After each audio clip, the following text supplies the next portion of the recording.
तो mutual inductance का मतलब होता है कि जब दो चीज़ें आपस में कनेक्टेड हो। तो जैसे मैं एक डायग्राम बनाता हूँ, इस डायग्राम से आप लोगों को क्लियर हो जाएगा कि म्यूचुअल का क्या मतलब है।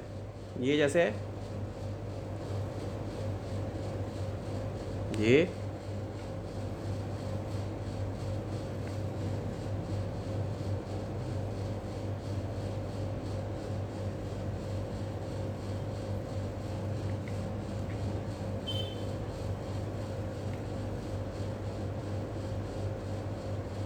है, और ये रियोस्टेट लगा दिया मैंने, ठीक। और ये दूसरा मैंने लगा दिया कॉइल,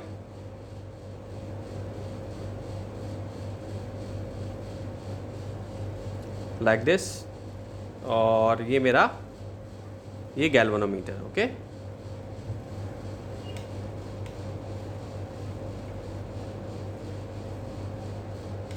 ये मैंने लगा दिया।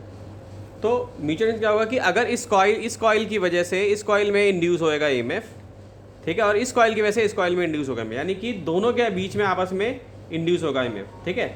सो सिंपल डेफिनेशन क्या होती है म्यूचुअल इंडक्टेंस की, कि it is the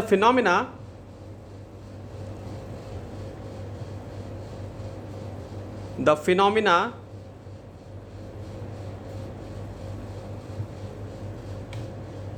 of production of induced EMF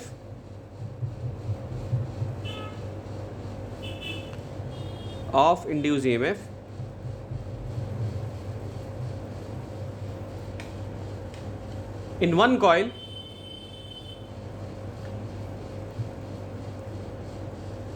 due to a change of current in the neighboring coil.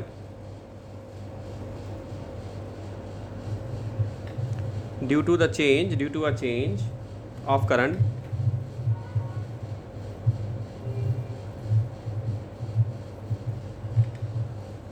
in the neighboring coil.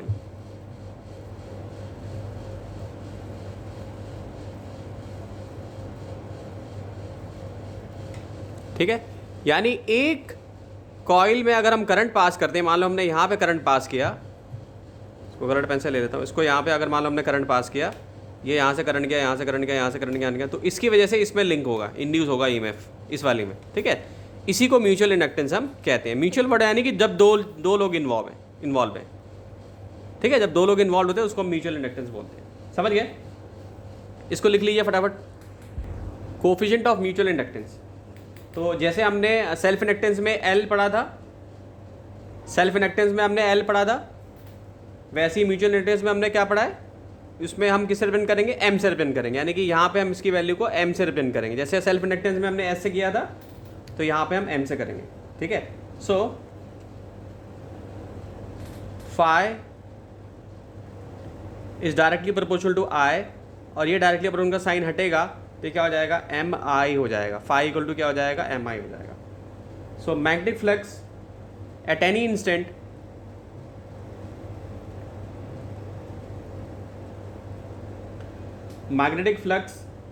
linked with a secondary coil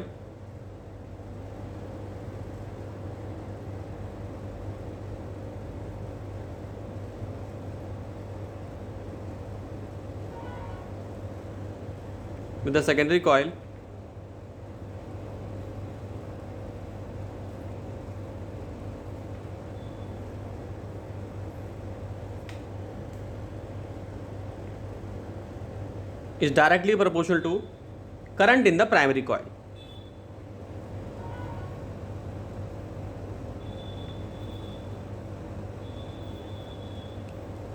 ठीक है। So primary coil किसे कहेंगे, ये जो है ये वाली प्राइमरी है, ये प्राइमरी है, और ये वाली जो है ये सेकेंडरी है तुम्हारी, ठीक है, ये सेकेंडरी कॉइल है। तो इसकी वजह से इसमें इंड्यूस होएगा ईएमएफ, ठीक। अब हमारे पास फॉर्मूला क्या था, E = -d∅/dt था, ये फॉर्मूला होता था हमारा ईएमएफ का। तो इसको हम क्या ले सकते हैं, E = -mdi/dt, ओके।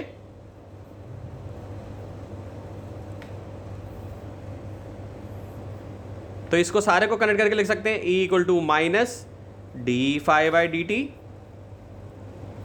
और E = -mdi/dt, ओके।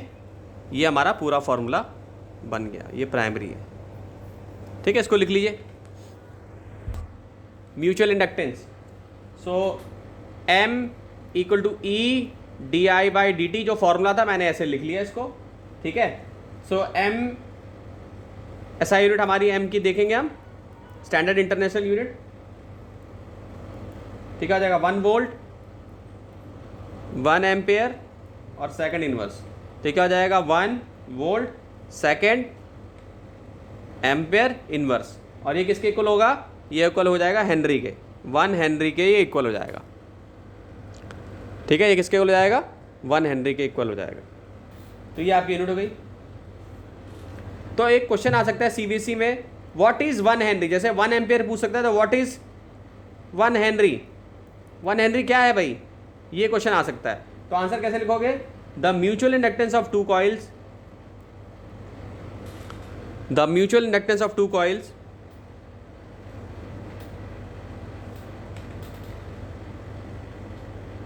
बेटा अगर ये सेम आ रहा है एल का तो उसको भी यही ले सकते हैं हम। अगर एल का भी सेम आ रहा है, कॉमन सेंस हमें लगाना है, अगर एल का भी सेम आ रहा है, यही सेम चीज आ रही है तो यस उसको भी ले सकते हैं हम। क्या सेम आ रहा था क्या एल में, यस सेम आ रहा था, तो उसमें भी हम एल को भी हम क्या ले लेंगे, 1 हेनरी ले लेंगे, ठीक। So the mutual induction of 2 coils, the mutual inductance, 1 Henry की डेफिनेशन बता रहा हूं, the mutual inductance of 2 coils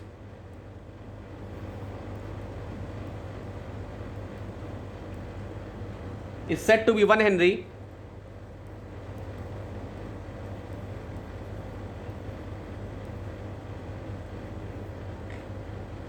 if an induced EMF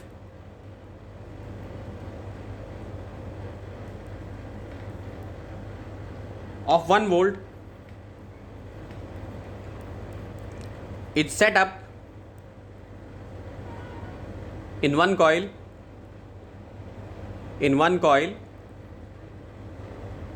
when the current in the neighboring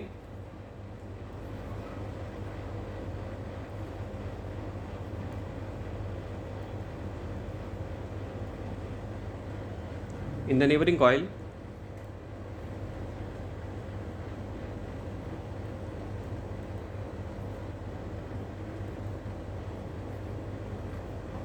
changes at the rate of 1 ampere per second, at the rate of 1 ampere 1 second, rate of 1 ampere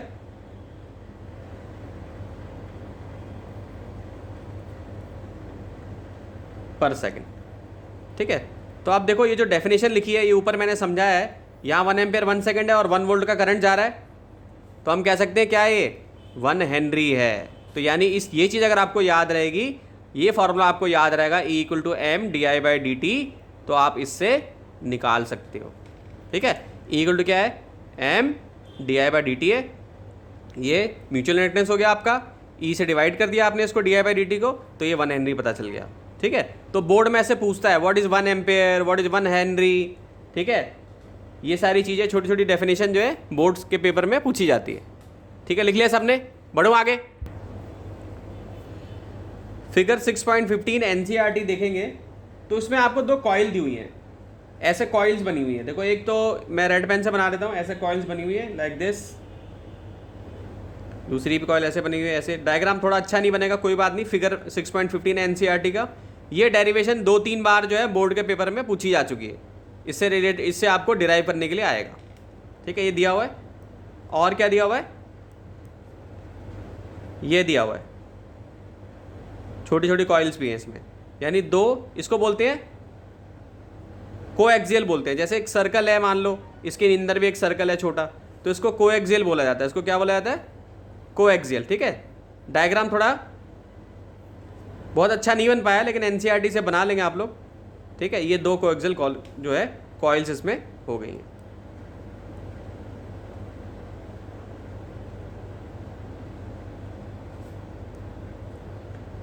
ठीक है। तो आपको इसमें क्या derive करना है कि shows we have to take 2 long coaxial solenoids,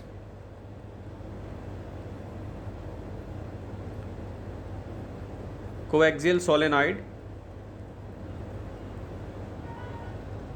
each of length L,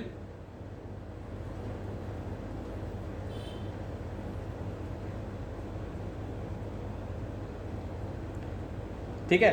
inner solenoid जो है उसको हम S1 से रिप्रेजेंट करेंगे। इनर सोलेनॉइड को हम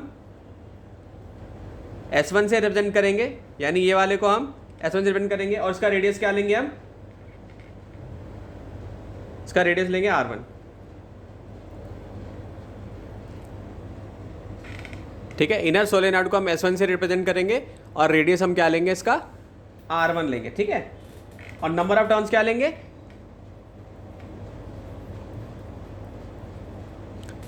नंबर ऑफ टर्न्स कितना लेंगे हम? N1, ठीक है। इसी तरीके से जो दूसरा है, सिमिलरली जो आउटर सोलेनॉइड है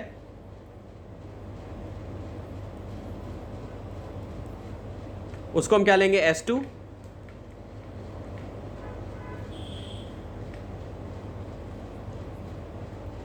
रेडियस क्या होगा? R2, और नंबर ऑफ टर्न्स क्या हो जाएगा?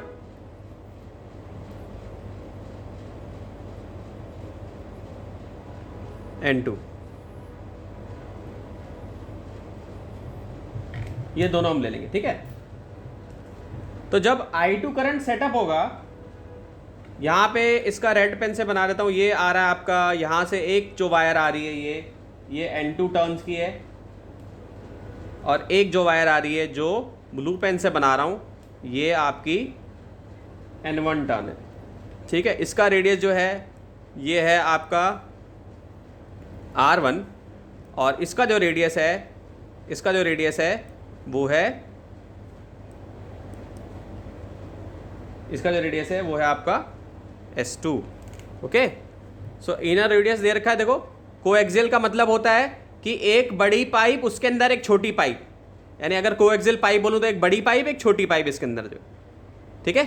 इस तरीके से जैसे इसको समझ सकते हैं कि जैसे पेन है ना, पेन के अंदर हमारी क्या होती है? इंक वाली एक और होती है ना, इंक के लिए भी होती है ना हमारे पास एक पाइप, छोटी पाइप, तो उसको हम कह सकते हैं कोएक्सियल है, ठीक है। तो इस पर डेरिवेशन आती है, ठीक है। तो जब हम I2 करंट सेटअप करेंगे S2 में, यानी S2 में हम I2 करंट सेटअप करेंगे, यानी I2 करंट भेजेंगे, okay. So when a current I2 is setup,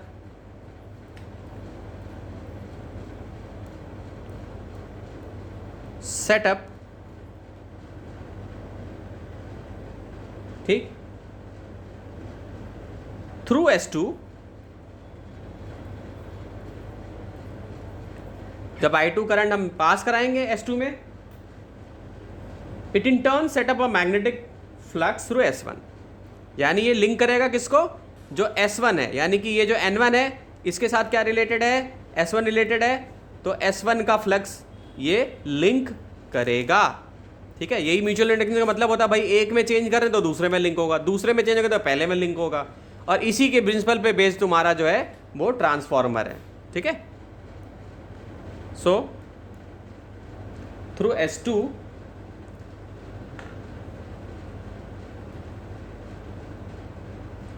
it in turns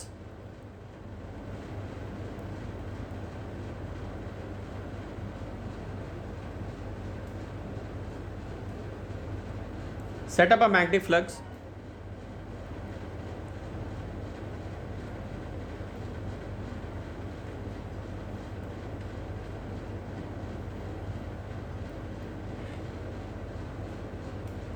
through S1,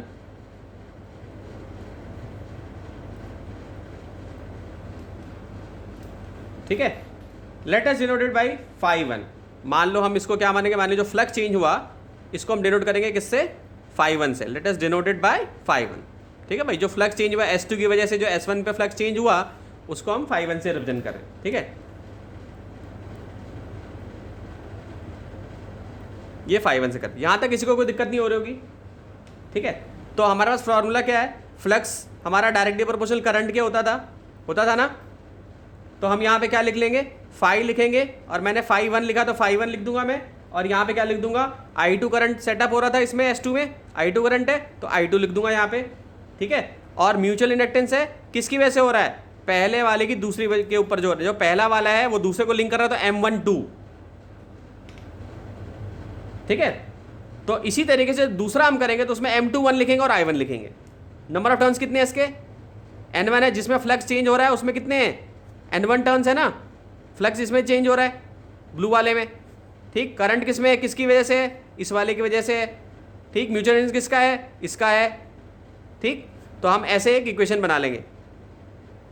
so N1 ∅1 equal to M12 I2, okay.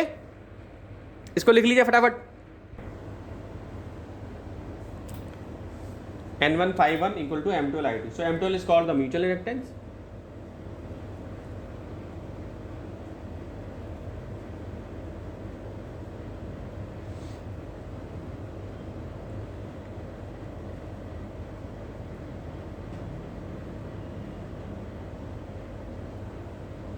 Of solenoid S1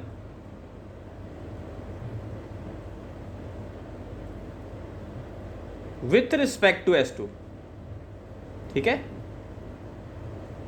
और अगर मैं ऐसे लिख दूं तो यही मैं बता रहा था कि एक को दूसरे के साथ कैसे लिख सकते हैं। M12 का मतलब क्या है, is called the mutual inductance. जो पहले नंबर पे है उसका पहले लिख दिया, जो दूसरे नंबर दूसरे पे लिख दिया। अगर M21 बोलूंगा तो is called the mutual inductance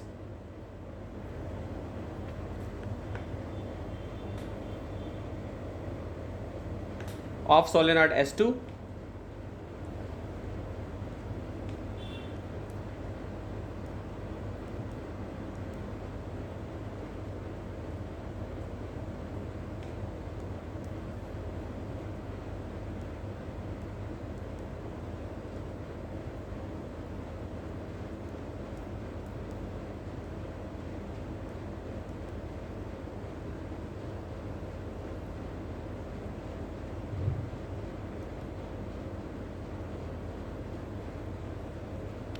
with respect to S1।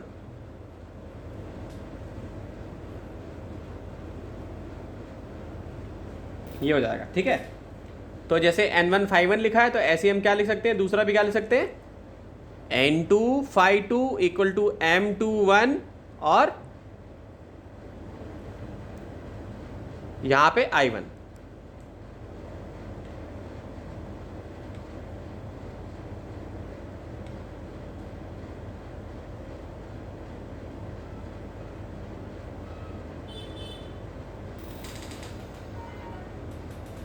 लिख लिया सबने।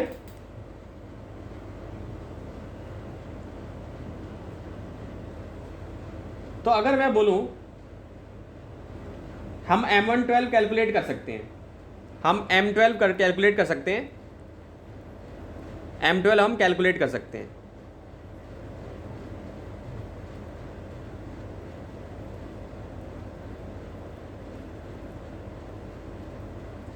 ठीक। कैसे कैलकुलेट कर सकते हैं, तो हमें पता है कि हम ऐसे ले सकते हैं N1 ∅1 फ्लक्स क्या होता था बच्चों, B इंटू एरिया होता था, ठीक। और सोलेनॉइड है ना, ये ऐसे है ना, इस शेप में है ना ऐसे, तो क्या लिख सकता हूँ, म्यू नॉट NI लिख सकता हूँ उसको, बताओ।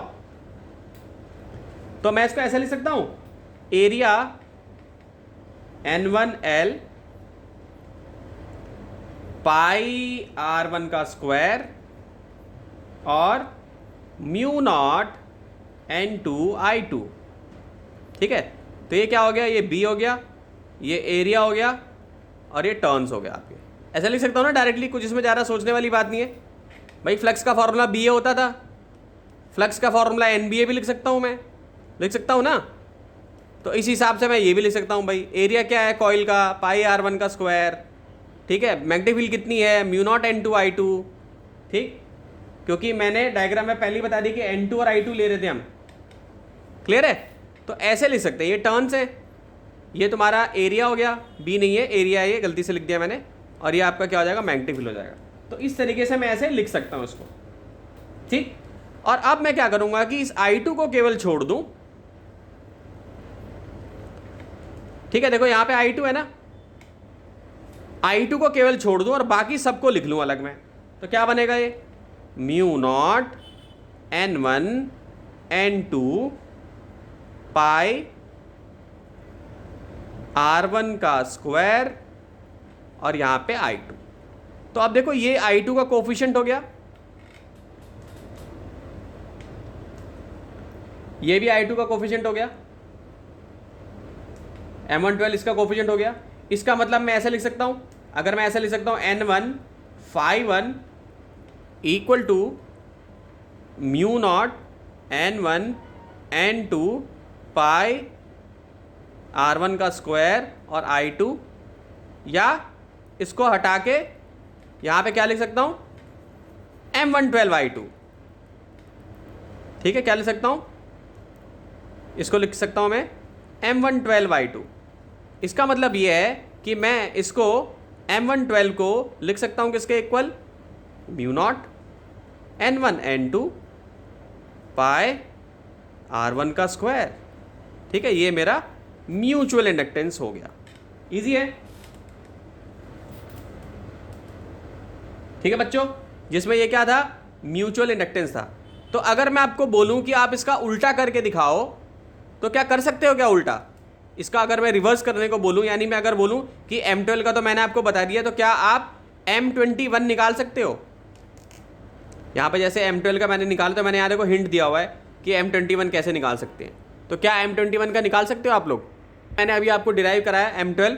तो अगर मैं बोलूं कि M21 आपको डिराइव करना है, यानी म्यूचुअल सेकंड का फर्स्ट वाले के रिस्पेक्ट में निकालना है, तो सब कुछ वही पहले की तरह होगा ना। तो आप लोग क्या लिखोगे सबसे पहले, N2 phi2, ठीक है, लिखोगे ना, और यहाँ पे क्या लिखोगे M21 और क्या लिखोगे I1। ठीक है, और उसके बाद क्या लिखोगे, क्या बताया मैंने कि फ्लक्स का फॉर्मूला क्या होता है, BA होता है ना फ्लक्स, या अगर नंबर ऑफ टर्न्स होता है NBA होता है। तो मैं कैसे लिख सकता हूं इसको,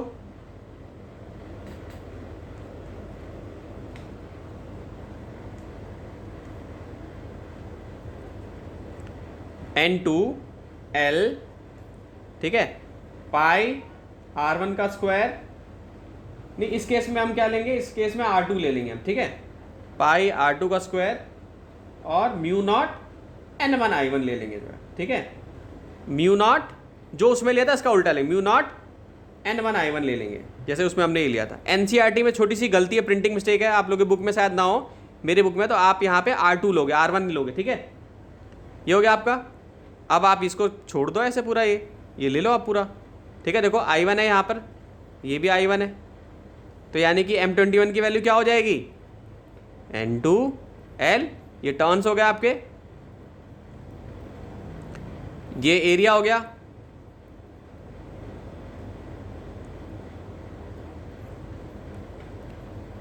और ये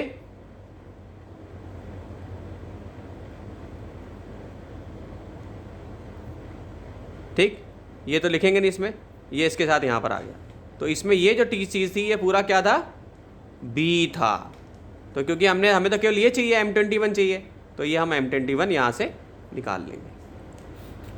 अंडरस्टूड भाई, सबको आ गया, क्लियर है कि अभी तक जो हमने किया उसमें हमने क्या देखा था कि हमने म्यू नॉट लिया था। लेकिन अब मान लो, सपोज करो कि if a medium of, special case क्या है ये भी पूछा जाएगा, if a medium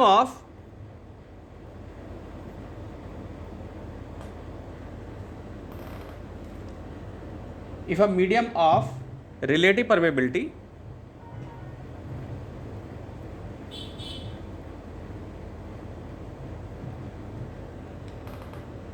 mu r को इंसर्ट करते हैं, मान लो उसमें प्रेजेंट है, तो उस केस में जो म्यूचुअल इंडक्टेंस होगी, then the mutual inductance will B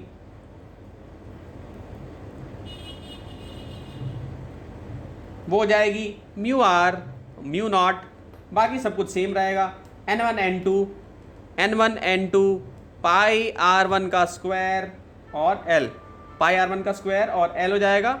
और दूसरे केस के लिए ऐसे भी लिख सकते हो, mu r mu not N1 N2 pi R2 का स्क्वायर और L, ये भी लिख सकते हो। ठीक है बच्चों, इसको लिख लो फटाफट। तो ये बोर्ड में आएगा क्वेश्चन कि मान लो कि हमने इस कॉइल के अंदर भी हमने कुछ इंसर्ट कर दिया है, कुछ म्यू आर वैल्यू से कुछ इंसर्ट किया हमने तो उसकी वैल्यू क्या होगी, तो ये mu r mu not N1 N2 pi R1 का स्क्वायर L हो जाएगी। और अगर दूसरे वाले का बोले तो उसी तरीके से बस R1 R2 को चेंज कर दोगे तो म्यूचुअल इंडक्टेंस निकल जाएगी।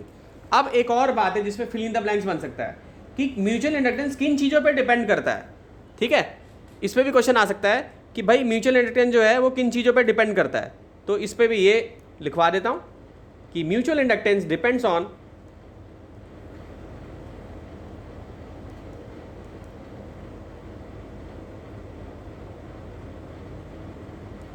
एक second, mutual inductance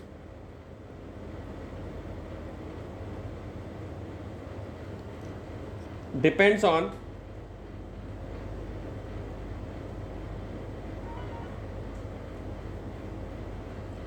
pair of coils.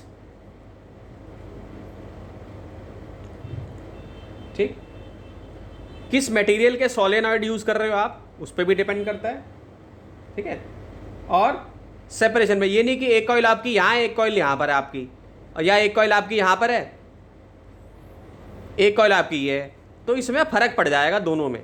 ठीक है, ये चीज़ बहुत ध्यान है। तो depends on the separation, solenoid कैसे मटेरियल आपने यूज़ किया है, किस मटेरियल का सोलेनॉइड है, और रिलेटिव ओरिएंटेशन। अब आपने मान लो ये ऐसे ले लिया, एक आपने यहाँ डाल लिया, ऐसे ऐसे नहीं ले सकते, तो ये गलत हो जाएगा, गड़बड़ हो जाएगा। ठीक है, तो ओरिएंटेशन मतलब उसकी ओरिएंटेशन ऐसी होनी चाहिए कि जो उसके डायमेंशन से मैच करे। ठीक है, जैसे अभी हमने जो डेरिवेशन की थी बिल्कुल वैसी डायमेंशन से अगर हम लेंगे तो फ्लक्स भी लिंक कर पाएगा और ज़्यादा बेहतर ये काम कर पाएगा। ठीक, अभी आप आगे जाके देखोगे ट्रांसफार्मर में इसी का यूज़ है, म्यूचुअल इंडक्टेंस का ही। तो वहाँ पे एक ट्रांसफार्मर होता है जिसमें कि हम जो प्राइमरी और सेकेंडरी की वाइंडिंग करते हैं वो इस तरीके से करते हैं। ठीक है, तो ये ज़्यादा इफेक्टिव होता है। देखो यहाँ पे भी ऐसे इसको वाइंडिंग कर दी, इसमें ज़्यादा एफिशिएंटली ये काम करता है ट्रांसफार्मर। ओके, तो ये चीज़ ध्यान रखने वाली है। इस पर आपका एक नंबर का फिल इन द ब्लैंक्स बन सकता है। तो पेयर ऑफ कॉइल्स पर डिपेंड करता है, depends on pair of coils, solenoid and the separation, solenoid their separation,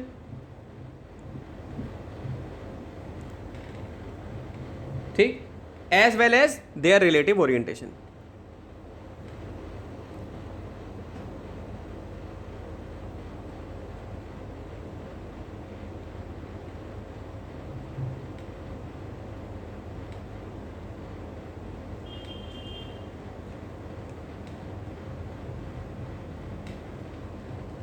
ठीक है, pair of coils, solenoid, their separation as well as their relative orientation. ठीक है बच्चों, इसको लिख लीजिए आप। सो एग्जाम्पल 6.9 पेज 220 एनसीईआरटी का ये क्वेश्चन है। सीबीएसई बोर्ड में ऑलरेडी ये आ चुका है, प्रीवियस ईयर के पेपर में आप देखोगे तो ये आपको डेरिवेशन मिलेगी। ये सॉल्व एग्जाम्पल सीधा पूछा गया है। तो क्या करना है, इसमें सबके पास बुक है, क्वेश्चन लिखा हुआ है, क्वेश्चन नहीं लिखूंगा, समझाऊंगा केवल। ठीक है, कि क्वेश्चन का मतलब क्या है और उसका आंसर समझाऊंगा। सो इसमें कह रहा है कि दो सर्कुलर कॉइल्स हैं, अभी जो हमने डेरिवेशन करी उसी से रिलेटेड है। ये लो, दो सर्कुलर कॉइल मैंने बना दिया ऐसे, एक का रेडियस R1 है और एक का रेडियस क्या है, R2 है। ठीक, और R1 बहुत छोटा है, R2 बहुत बड़ा है। कोएक्सियली रखा हुआ है, इसका मतलब ये कोएक्सियली मैंने बना दिया। कोएक्सियली का मीनिंग भी बता रखा है मैंने आपको कि क्या होता है, कोएक्सियली रखा हुआ है।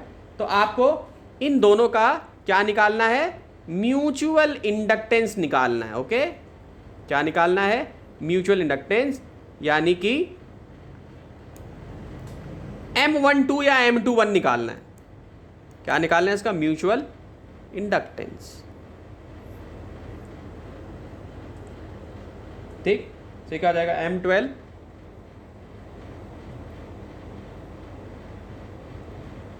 ये हमें कैलकुलेट करना। ठीक है, सो अब पहले जो क्या था, पहले जो था उसमें जो कॉइल थी वो बहुत सारी थी ऐसे, यहाँ पे केवल दो ही कॉइल है, नंबर ऑफ टर्न्स का जिक्र यहाँ पर नहीं है। ठीक है, तो इस केस के लिए याद करो, जब मैंने पहले जो चैप्टर्स पढ़ाए थे मैंने बताया था कि इसकी मैग्नेटिक फील्ड सेंटर पे कैसे निकालेंगे। तो फॉर्मूला क्या होता था, बी क्या होता था, न्यू नॉट I/2R। तो ये बदल जाएगा क्योंकि इस केस में क्या था, पिछले वाली जो हमने डेरिवेशन करी उसमें वो भी बोर्ड में आई हुई है।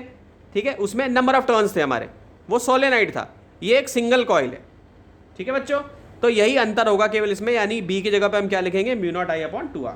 और फॉर्मूला हमारा क्या होगा, यही होगा, phi is directly proportional to I, ठीक है, और phi equal to M I, phi equal to M I, ठीक है। नंबर ऑफ टर्न्स है ही नहीं तो लिखूंगा ही नहीं मैं, ठीक। अब जो फ्लक्स होता है वो किसके इक्वल होता है, बी इंटू एरिया के इक्वल होता है ना। तो बी मैं यहां से ले आऊंगा, एरिया मेरे को पता ही है, एरिया क्या होता है सर्कल का, पाई आर स्क्वायर, सर्कल का एरिया होता है। तो मैं इसको क्लब कर लूंगा साथ में, तो मैं ऐसा लिख सकता हूं इसको। तो फ्लक्स का मैं लिखूंगा फॉर्मूला, ये सारी चीजें मैं यूज करूंगा, और क्या लिख लूंगा मैं, पाई R1 का स्क्वायर, अगर मैं पहले वाले की बात कर रहा हूं, और मैग्नेटिक फील्ड किसकी, B2 की, ठीक, मैग्नेटिक फील्ड किसकी, B2 की। ऐसे ही अगर मैं फ्लक्स सेकंड वाले का निकाल लूंगा तो रेडियस किसका लूंगा, पाई R2 का स्क्वायर, उल्टा कर दूंगा मैं, और B1 ले लूंगा मैं, मैग्नेटिक फील्ड B1 का ले लूंगा। इजी है, कुछ नहीं करना है इसमें, कंपैरिजन करना है बस। तो ये ले लिया हमने, ये लिख लिया इसको, ठीक है, पाई R1 का स्क्वायर और B2 लिख लिया। B2 की जगह पे हम ये डाल देंगे तो ये क्या बन जाएगा, पाई R1 का स्क्वायर, और B2 क्या था, म्यू नॉट, और यहाँ पे देखो एक बार I की जगह पे हम क्या लेंगे, ठीक है, अगर ये R1 लिया है आपने तो यहाँ पे I2 लोगे आप, ठीक है, और नीचे क्या ले लोगे, 2R2। ये R कौन सा लोगे, जिसका करंट ले रहे हो उसका ही ये ले लोगे, अगर ये 2 लिया आपने, ये अगर B2 है। ऐसे अगर आपका B1 है तो क्या हो जाएगा, mu naught I1 upon 2R1, ठीक है। तो ये क्या हो जाएगा, पाई R1 का स्क्वायर म्यू नॉट I2, और नीचे क्या लिख दूंगा, 2R1। अब देखो ये सारी जो चीज़ है ये कोफिशिएंट बन गया, देखो ये M के साथ आ गया इक्वल, ठीक है। तो यानी कि म्यूचुअल इंडक्टेंस हमने निकाल लिया यहाँ पे। इसी तरीके से 2 का भी निकाल लेंगे, तो इसको कैसे लिखेंगे, phi 2 equal to pi R2 का स्क्वायर, B1 मैंने यहाँ बता दिया है, ये क्या हो जाएगा, mu naught I1 upon 2R1, ठीक है, ये हो गया mu naught I1 upon 2R1, ठीक है, पाई R2 का square mu naught I1 upon 2R1।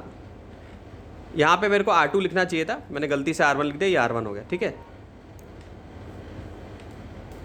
तो ये फाई 2 हो गया हमारा। तो अब इसको मैं म्यूचुअल इंडक्टेंस लिख सकता हूँ, तो यानी कि मैं क्या लिख सकता हूँ, मैं लिख सकता हूँ फाई 1 इक्वल टू, अगर ये करंट I2 है तो यहाँ पे पहले क्या आएगा, M12 आ जाएगा, ठीक है, फाई 1 क्या आ जाएगा, M12 I2 हो जाएगा, और अगर ये फाई 2 है तो ये क्या आ जाएगा, M21, और ये क्या आ जाएगा, I1 आ जाएगा, ठीक है बच्चों। तो ये मैंने एक बढ़िया सा क्वेश्चन करा दिया जिसमें बहुत नंबर ऑफ टर्म्स नहीं थे, इसमें पुरानी नॉलेज यूज हुई कि सेंटर पे मैग्नेटिक फील्ड अगर निकालनी है तो mu naught I upon 2R हम यूज कर सकते हैं। सबको समझ में आ गया होगा, इजी है, किसी को डाउट है तो पूछ ले। एनसीईआरटी के पेज 222 पे एक्सपेरिमेंट 6.3 से रिलेटेड एक क्वेश्चन फ्रेम हुआ है जो कि सीबीएसई बोर्ड में पहले पूछा हुआ है, इसलिए मैं ये भी करवा रहा हूँ। तो एक्सपेरिमेंट 6.3 क्या था, 6.3 जो है वो आपका दिया हुआ है पेज नंबर 206 पे, पेज नंबर 206, ओके। अब इस पेज 206 पे क्या है, इसमें 2 कॉइलें हैं, ठीक, ये कॉइल है जिसमें एक गैल्वेनोमीटर लगा हुआ है, ठीक है, और दूसरी जो कॉइल है उसमें प्लग की लगी हुई है, ठीक है, ये हमारी दूसरी कॉइल है।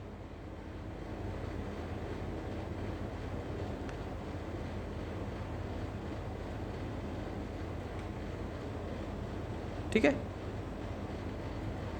तो ये बहुत अच्छा एग्जाम्पल हो सकता है म्यूचुअल इंडक्टेंस का। देखो 2 कॉइलें हैं, म्यूचुअल इंडक्टेंस हो जाएगा यहाँ पे इजीली बच्चों, ठीक है। यानी एक कॉइल में अगर हम चेंज करते हैं कुछ तो दूसरी कॉइल को वो लिंक करेगा, उसका फ्लक्स चेंज होगा, ठीक। तो इस एक्सपेरिमेंट में हमने देखा था कि मूवमेंट नहीं हो रही है, कोई मूवमेंट नहीं है, no movement of coil, okay, no movement of coil. लेकिन मैंने एक चीज बताई थी कि जब हम करंट को स्टार्ट करते हैं, यानी हम स्विच ऑन करते हैं, तो कभी भी जैसे मान लो मैं बोलूं कि मेरे सर्किट में 1 एम्पियर करंट मूव होने वाला है, तो वो स्टार्ट करते वक्त तो ऐसा नहीं होगा कि 1 एम्पियर पहुंच जाएगा, वो टाइम लेगा, 0 पे जाएगा, 0.1, 0.3, 0.4, 0.9, फिर 1 एम्पियर आएगा, तो कुछ सेकंड्स लेगा, वो नैनो सेकंड्स लेगा कुछ। उस टाइम पे गैल्वेनोमीटर में डिफ्लेक्शन होती है। तो इस एनसीईआरटी में एक छोटा सा टॉपिक दिया हुआ है जिसमें हमें इसका ईएमएफ कितना इंड्यूस हो रहा है वो डिराइव करना है। तो ईएमएफ कितना डिराइव करके लाना है, -m/di/2/dt। एग्जामिनर ने इसी से क्वेश्चन फ्रेम कर दिया है। यानी इस एक्सपेरिमेंट को उठाकर उसने इसी से क्वेश्चन फ्रेम कर दिया जिसमें हमें ई डिराइव करना है। ठीक है, तो हम कैसे करेंगे? सबसे पहले आप क्या लोगे, ये एक्सपेरिमेंट मैंने बता दिया, ये किस पेज पर है, पेज एक्सपेरिमेंट जो है पेज 206 पे दिया हुआ है। ठीक, और ये भी बता दिया कि बस स्टार्ट करते वक्त या ऑफ करते वक्त उसी टाइम पे मैग्नेटिक फ्लक्स इसका चेंज होगा, क्योंकि करंट जब बंद होता है जैसे ऑफ भी होगा तो धीरे धीरे ऑफ होगा, 1 एम्पियर से फिर नीचे जाएगा 0.9 पे, 0.8 पे, 0.6 पे, 0.5 पे, धीरे धीरे डिक्रीज होगा। तो कुछ नैनो सेकंड के लिए फ्लक्स जो है चेंज होगा, और उस टाइम पे म्यूचुअल इंडक्टेंस हम कंसिडर करेंगे, म्यूचुअल इंडक्टेंस कंसिडर करेंगे। ठीक है, समझ में आ रहा है?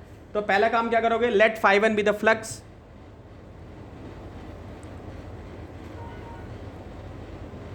फ्लक्स थ्रू कॉइल C1,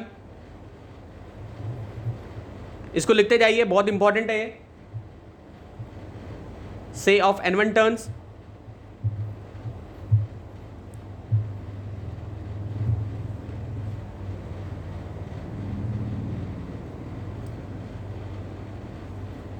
अरे बच्चे,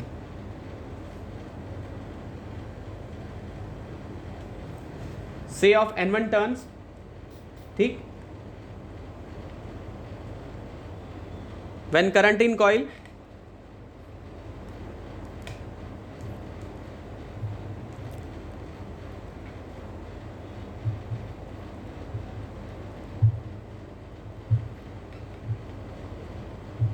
C2 is I2।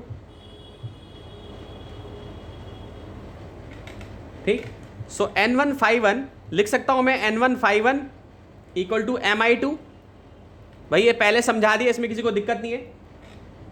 अब ये टाइम के साथ चेंज हो रहा है, ये भी टाइम के साथ चेंज हो रहा है, तो हम डिफरेंशिएशन यूज कर सकते हैं यहाँ पे, क्योंकि डेरिवेटिव का यही मतलब होता है, डिफरेंशिएशन यही मतलब कि कोई चीज टाइम के साथ चेंज हो रही तो हम उसका रेट ले सकते हैं। ओके, रेट मतलब हम इसको कैसे ले सकते हैं, d/dt N1 φ1 okay equal to d/dt Mi2। ठीक है, क्योंकि टाइम के साथ चेंज हो रहा है, बिकॉज यहां पे चेंज हो रहा है, देख रहे हो, चेंज हो रहा है टाइम के साथ, कुछ टाइम के लिए कुछ चेंजेस हो रहे हैं यहां पे। ठीक है, सो फॉर करंट, ये क्यों लिखा मैंने यहां पे, because current is changing, for current varying with time, for current varying with time.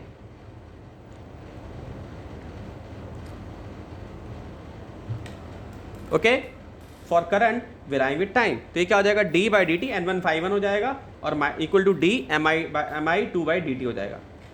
So induce EMF हम किस फॉर्मूले से देंगे, मान लो इंड्यूस ईएमएफ जो हुआ है कॉइल C1 में,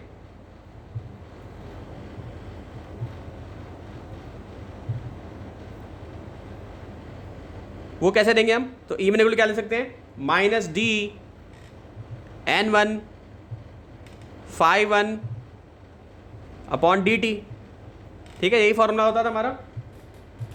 ठीक, सो इससे हमें क्या मिल गया, E इक्वल टू, सो हमें क्या मिल गया, ये E1 इक्वल टू क्या मिल गया। अब ये किसके इक्वल है, ये किसके इक्वल है, पूरा इसके इक्वल है, तो डायरेक्टली लिख सकता हूं मैं E1 equal to -m di2/dt। तो इससे ये साबित हो गया कि चेंजिंग करंट होने की वजह से एक चेंजिंग मैग्नेटिक फील्ड क्रिएट होगी, और वो चेंजिंग मैग्नेटिक फील्ड क्या करेगी, दूसरी कॉइल में करंट इंड्यूस कर देगी, यानी वहां के जो एटम्स हैं उसके अंदर के जो इलेक्ट्रॉन्स हैं वो मोशन में आ जाएंगे बिना बैटरी के। अंडरस्टूड? लिंक कर पा रहे हो? अगर नहीं कर पा रहे हो तो मुझसे पूछो, मैं दूसरे तरीके से बताऊंगा, समझ में आ जाएगा। ठीक है, क्योंकि जो ईएमएफ की डेफिनेशन है जो मैंने पहले लिखवाई है, क्या है कि induce EMF depends upon the rate of change of current, rate of change of current. अगर ये सब चीज नहीं होगी ना तो कोई करंट इंड्यूस नहीं होगा इसमें। अगर ऐसा नहीं होगा, स्टेडी करंट में के होने से पहले जो चेंजेस हो रहे हैं, यानी कि धीरे धीरे बढ़ रहा है, कुछ सेकंड ले रहा है स्टेडी होने में, तो ये इंड्यूस ईएमएफ नहीं होगा। तो इसीलिए जब तक ये ऐसा होगा, चेंजिंग करंट होगा, वेराइंग करंट होगा, तो आपको इसमें म्यूचुअल इंडक्टेंस होएगा। और आगे जाके आप लोग ये देखोगे कि सेम यही कॉन्सेप्ट जो है ट्रांसफार्मर में भी यूज हो रहा है। तो कभी कभी ट्रांसफार्मर में क्वेश्चन कैसे आता है, what is the basic principle of transformer, mutual inductance, यानी म्यूचुअल इंडक्टेंस से ही पे ही ट्रांसफार्मर काम करता है। तो कभी तुमसे जैसे क्वेश्चन पूछ लेगा कि ऐसे डिवाइस के बारे में बताइए जो म्यूचुअल इंडक्टेंस पे काम करता है, वाइवा में भी पूछा जा सकता है, तो आंसर क्या दोगे? ट्रांसफार्मर। ठीक है, सबको आ रहा है समझ में?